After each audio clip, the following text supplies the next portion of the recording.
안녕하세요. 오지미 작가입니다. 오늘은 제가 제주 여행을 2박 3일 동안 다녀왔는데, 제주 여행을 가기 전에 제가 죄책감에 관한 동영상을 찍어 놓고 편집을 못하고서 이제 여행을 다녀왔는데, 여행을 다녀와서 편집을 해서 이제 동영상을 올리려고 제가 그 파일을 열어보는데 또 소리가 없는 거예요. 지금 한 40분 정도 녹화를 했었던 이 파일이었는데 지금 두 번째예요. 녹화를 해놓고서 소리가 없어서 올리지 못한 거가 다시 찍어서 새로 찍어서 올릴 수 있는 방법밖에는 없잖아요. 그래서 새로 녹화를 하러 왔는데 지금 1시간 동안 지금 이 마이크하고 씨름을 하다가 지금 녹화를 하는데, 지금 녹화가 딱 끝나면 소리가 탁 하고 나타날지 어떻게 될지 잘 모르겠는데, 일단 한번 녹화를 해보는 수밖에 없어서 일단은 제가 하고 싶은 이야기를 좀 해보겠습니다. 죄책감에 관한 거 기다리고 계신 분이 있으실 거예요. 제가 우연히 한 분을 길에서 너무 생각지도 못하게 만난 분이 있는데, 저의 그 블로그 자주 와서 글도 남겨주시는 분이시고 질문도 많이 해주시는 분, 유튜브 동영상 꾸준히 이렇게 봐주시고 계신 구독자 분이신데, 그분하고 얘기를 좀 나누면서 죄책감에 관한 이야기를 그날 좀 많이 얘기를 나눴었는데, 그냥 그런 생각이 들었어요. 어제 그 파일을 열어봤는데 죄책감 그 파일 목소리가 사라졌잖아요. 제 소리가. 그래서 이거를 다시 그분을 만나기 전에 그 파일을 영상을 찍었었는데, 그분을 만나고 나서 새로 죄책감에 관한 이 영상을 지금 새로 만들으라는 그런 뜻이라고 생각하고 저는 받아들였습니다. 트랜서핑이라는 이 리얼리티 트랜서핑 1권의 책에서 죄책감에 대하여서 나오는 부분이 있는데, 그거에 대해서 조금 오늘 다뤄볼게요. 뭐 펜듈럼이나 잉여 포텐셜 이런 거 나오는 거, 그거가 어떤 건지 대충 감으로만 이해를 하고 계시고 이 책을 읽어내려 가시면 되게 중요한 것들이 여기 되게 많이 나와요. 그 펜듈럼이라는 거에 대해서 여러분들이 좀 이해를 하시면, 사람들이 왜 한 사람을 그렇게 영웅으로 몰아가는지, 그리고 한 사람을 어떻게 우상화를 만들고 그들을 따라서 그 바운더리 안에서 벗어나면 얼마나 우리가 또 불안하고, 이런 것들이 본질을 깨뜨릴 수 있는 눈이 좀 생기는 것 같아요. 이 책을 한번 보시고 내가 뭘 모르고 있나 그걸 한번 자기 자신에게 꾸준히 물어보시고 계속 재독하시고 하시면 좋은 책일 것 같아요. 우상화, 뭐 경멸, 뭐 이런 거, 열등감, 죄책감 이런 거 좀 많이 다루고 있거든요. 그래서 이거를 부분 제가 여러분들하고 나눠보고 싶은 그런 이야기를 가끔씩 제가 조금 설명을 해드리는 시간을 가져볼게요. 오늘은 죄책감에 대한 이야기를 좀 나눠보겠습니다. 마지막에 그 균형이라는 또 챕터가 또 나오거든요. 어떻게 하면 또 균형을 맞출 수 있고, 펜듈럼이나 잉여 포텐셜 이런 용어를 설명을 하시면서 어떻게 우리가 그 균형을 잃어가는지, 어떻게 우리도 모르게 우리의 에너지가 이렇게 새어나가는지, 그거에 관해서 계속해서 설명을 하세요. 잉여 포텐셜이라는 거는 뭐냐면, 제가 여기에다가 제가 이 책을 이해하기 쉽게 그 용어에 대한 대충 의미를 좀 알고 있어야 책을 읽어 내려갈 수가 있잖아요. 그래서 잉여 포텐셜을 제가 뭐라고 써놨냐면, 한쪽으로 치우친 과한 에너지라고, 이렇게 이 책을 읽어 내려가기 위해서 의미를 이렇게 대충 제가 정의를 해본 거예요. 이상화와 뭐 과대평가, 한 사람을 우상화 만들고 막 그 펜듈럼이 한 사람을 우상 상위에 놓고 막 그 사람을 열렬히 막 그 팬덤을 만드는 거, 그런 거가 다 여기 우리도 모르게 우리의 에너지를 빼앗아 가는 펜듈럼이 휘둘리게 하는 거라고 여기 나오거든요. 우월감이나 열등감, 내가 저 사람보다 우월해 라는 거, 그리고 나 저 사람보다 저 사람하고 비교해서 나를 자꾸 열등해 놓는 거, 이런 거가 다 잉여 포텐셜을 만들어내는 거야, 라는 거예요. 내가 그러지 않아도 되는데 과하게 에너지를 거기다 주는 거. 그래서 항상 이 우주에는 음극과 양극이 존재하기 때문에 우리가 한 사람을 우상화를 만들거나 내가 열등감에 빠져요. 그래서 저 사람을 과하게 우상화를 하는 거, 혹은 내가 과하게 열등감을 갖는 거, 이런 거가, 그러니까 한쪽으로 치우친 과한 에너지라고 제가 써놨잖아요. 그렇게 되면 이 우주는 음극과 양극의 이 균형을 맞추기 위해서, 여기 이 우주에서 그 균형을 맞추기 위해서 뭐가 이렇게 계속 제동이 걸린다라는 그런 이야기가 나오거든요.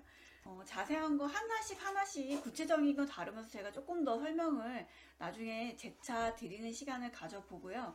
오늘은 죄책감, 147페이지의 죄책감이라는 챕터를 조금 볼게요. 죄책감은 가장 전형적인 형태의 잉여 포텐셜이다. 자연에는 선악의 개념이 존재하지 않는다. 균형력에게는 우리가 뭔가 이렇게 과한 에너지를 만들어내면 이 우주에서 균형을 맞추기 위해서 개입이 들어온다라는 얘기거든요. 균형력에게는 좋은 행위와 나쁜 행위가 모두 동등한 가치를 지닌다. 잉여 포텐셜이 만들어지면 모든 경우에 그 균형은 복구된대요. 그래서 나쁜 짓을 했을 때 당신은 자신의 행위가 어떤 것인지를 나 나쁜 짓 했으니까 어떤 건지를 내가 알기 때문에 죄책감을 느끼죠. 나는 벌을 받아야 돼. 그래서 그래서 잉여 포텐셜이 만들어진다라는 거예요. 나 이거 잘못했는데 죄책감을 느끼면서 나는 벌을 받아 마땅해 라는 거를 우리가 의식에서가 아니라 이 잠재의식에서 계속 작동을 한다라는 거거든요. 균형력에게는 누가 왜 벌을 받아야 하는지 혹은 보상을 받아야 하는지 등의 개념이 없대요. 내가 잘못하지도 않았는데 내가 죄책감을 느끼면 나는 벌을 받아야 되는 거예요. 그래서 나는 죄책감을 느끼면 난 벌을 받아야 돼 라고 잠재의식에서 내가 나에게 스스로를 벌하고 있는 거기 때문에 그러면서 잉여 포텐셜이 만들어지고 내가 벌을 받을 만한 이런 일이 생겨난다라는 거예요. 균형력이 끼어든다라는 거. 죄책감의 대가는 언제나 이런저런 식의 처벌이다. 149페이지에 이런 얘기가 나와요. 죄책감은 항상 처벌의 시나리오를 만들어내는데 그것은 자기가 모르는 사이에도 일어난다. 잠재의식은 그 시나리오를 따름으로써 당신이 죄의 대가를 치르게 만든대요. 가장 가벼운 경우라면 차가상이나 타박상을 입는 정도겠지만 최악의 경우에는 심각한 결과를 가져오는 사고를 당할 수도 있다.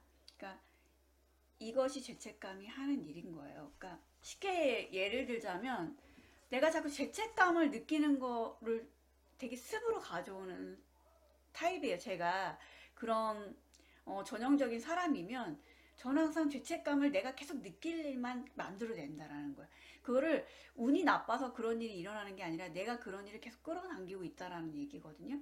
저 같은 경우에 이거 되게 마음 아픈 얘기인데 예전에 저는 어땠냐면 항상 저 자신에게 분노가 일어나거나 뭔가를 억압하거나 저의 감정을 억누르거나 이럴 때 분노가 올라오잖아요.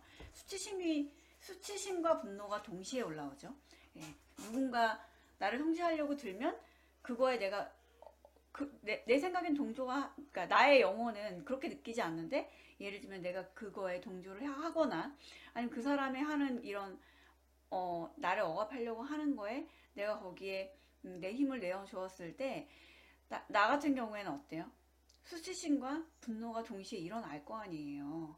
근데 그럴 때 저 같은 경우에는 예를 들면 이렇게 아이한테 화가 나는데 그걸 표현을 하지 못하고 나 혼자 꾹 눌렀을 때 이게 아이가 어떤 행동이 아무렇지도 않으면 이런 일이 일어나지 않는데 저 행동이 너무 믿고 마음에 안 드는데 이거를 아이한테 표현하지 못하고 나 스스로 이걸 억압해 버릴 때 분노가 일 거 아니에요. 그러니까 그럴 때 뭐 예를 들면 뭐 창문을 열고 방충망을 이렇게 열고서 뭐 이불을 털다가 방충망에 손을 진짜 크게 다친다든지 아니면 손을 베인다든지 김밥 썰 때 아이들이 싸우고 있을 때 이렇게 그러니까 저 지금 같은 경우에는 아이들이 투닥거리는 거가 아무렇지도 않아요. 너무 자연스러운 그런 상태가 지금 저의 경우에는 지금은 그걸 되게 자연스럽게 봐줄 수 있거든요. 그러니까 엄마한테 분노가 없으면 아이들은 그걸 자연스러운 행위를 하고 나서 그러니까 뒤끝이 없이 그냥 그걸 확 하고서 그냥 멈춰요.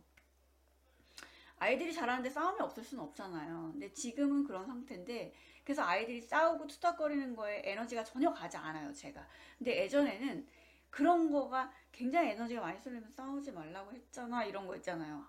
그만해 나 지금 폭발하기 일보 직전이야 이 속으로 내 마음속으로 막 이러는 거 그러면서 김밥을 썰고 있을 때 내 손을 확 베어버린다든지 그런 거 그러니까 우연히 내가 그냥 실수로 손을 벤 게 아닌 거예요. 그러니까 저도 이거를 예전에는 몰랐을 때 이런 걸 인지조차 하지 못했지만 비었네 이렇게 생각을 하지만 아니면 문을 쾅 닫다가 문에 손을 콱 찢는다든지 이렇게 나 자신을 보라는 거 그걸 내 잠재의식이 나에게 하고 있다라는 걸 제가 어느 순간 저는 있는 그대로 나를 사랑하라 치유 그 책을 보면서 제가 그걸 깨달았던 것 같아요. 아, 내가 나를 항상 이렇게 뭔가를 꾸짖고 벌하고 있구나. 근데 그럴 때는 항상 나 자신에게 분노가 올라오거나 아니면 상대에 대한 분노로 나 스스로 올라오는 걸 표현하지 못하고 억압했을 때 그랬을 경우에 내가 분노를 느끼거나 이런 살기나 이런 화가 날 때 이럴 때 나 스스로를 벌하고 있구나 라는 생각을 제가 굉장히 크게 자각을 했었던 적이 있었거든요. 그리고 뭐 제가 이렇게 손이나 이런 몸, 다리나 뭐 발 이런데 상처가 나고 베이고 이런 흉터 같은 거가 있으면 되게 뭔가 되게 지금 마음 아픈 얘기인데 되게 안정감을 느끼고 되게 이렇게 뭔가 그 내가 뿌듯하다고 해야 되나? 그러니까 뭔가 그 훈장처럼 여겨지는 거? 그런 거를 제가 되게 느끼고 있다라는 걸 어느 순간 자각을 한 순간이 있었어요. 그래서 그거를 제가 크게 깨달았던 이후에 저는 그걸 멈추더라고요. 그래서 교통사고가 많이 나는 사람, 특히나 사고 되게 많이 나는 사람 있잖아요.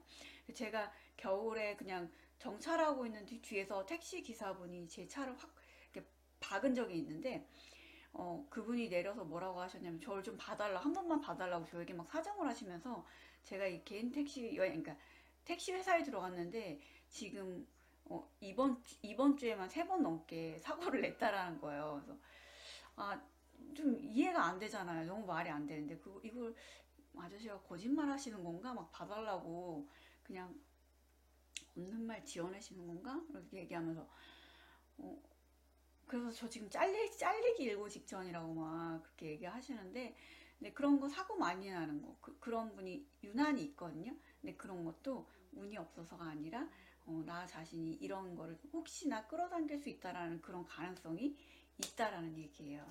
죄책감은 항상 내가 다시 죄책감을 느낄 일만 끌어당긴다. 그래서 절대 죄책감을 가지시면 안 돼요. 그래서 어떻게 하면 좋은지 여기 계속 이렇게 안내가 나오는데 좀 같이 읽어볼게요. 죄책감은 오직 파괴만을 부른다. 네, 어떤 힘도 발휘하지 않아요. 거기에는 유용하거나 창조적인 것은 아무것도 없다. 양심의 가책으로 자신을 괴롭힐 필요가 없다. 그것은 당신에게 아무런 도움도 되지 않을 것이다. 그보다는 사후에 죄책감을 느끼지 않도록 행동을 조심하는 편이 더 낫다. 그래서 행여 죄책감을 주는 일이 생기더라도 부질없이 자신을 계속 괴롭히는 일은 무의미한 짓이다라고 여기 나오거든요. 우리는 아이를 어린이집에 보내도 죄책감을 느끼고 보내지 않고 끼고 있어도 죄책감을 느끼죠. 네, 어디에 맞춰야 돼요? 네, 어디에 맞춰야 돼요? 그래서 이건 이렇게 하면 나쁜 거, 이렇게 하면 좋은 거 그 자체가 말이 안 되는 거예요, 여러분. 그래서 어떤 순간도 다 온전하지만 나 스스로 죄책감을 느끼지 않는 거가 중요해요. 제일 중요해요. 누군가가 죄책감을 받아들일 기미가 있어 보이면요. 조종자는 즉시 그 사람에게 달라붙어 그의 에너지를 빨아먹기 시작한대요. 그 사람이 죄책감을 느낄 수 있도록 너 이거 잘못했잖아. 너 이거 잘못된 거잖아. 라고 이 사람을 통제하기 시작한다라는 거예요. 그래서 우리는 나를 통제하는 그 사람을 미워하고 원망하지만 사실은 내가 지금 그 사람에게 그럴 여지를 계속 주고 있다라는 거. 조종자의 영향력에서 벗어나려면 그럼 어떻게 해야 돼요? 죄책감을 느끼기를 거부하기만 하면 된대요. 내가 뭘 해야 될 게 없고 나 죄책감을 느끼지 않기로 선택하는 거. 당신은 그 누구에게도 자신을 정당화할 필요가 없으며 누구에게 어떤 빚도 지지 않았다. 예. 이거 여러분 받아들이실 수 있으시겠어요?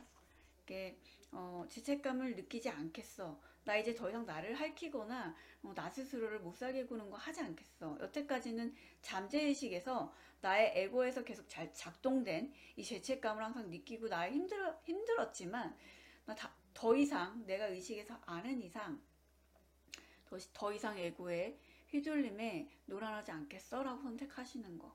예. 이거를 잠재의식에서 발동되는 거잖아요. 죄책감이라는 거는 굉장히 미묘하게 심리적인 거랑 연결이 돼 있어요. 그런데 이걸 끊어내실 수 있으려면 어떻게 하면 되냐면 의식에서라도 이걸 자꾸 거부하시면 돼요. 그러니까 내가 잠재의식에서 또 죄책감을 갖고 오려고 하는 거, 이런 거 있잖아요. 그런 거를 알아차리기가 되게 힘들기 때문에 의식으로 그거를 죄책감 또 올려오려고 하네. 나 더 이상 죄책감 느끼지 않기로 결정했잖아. 이걸 하시면 돼요.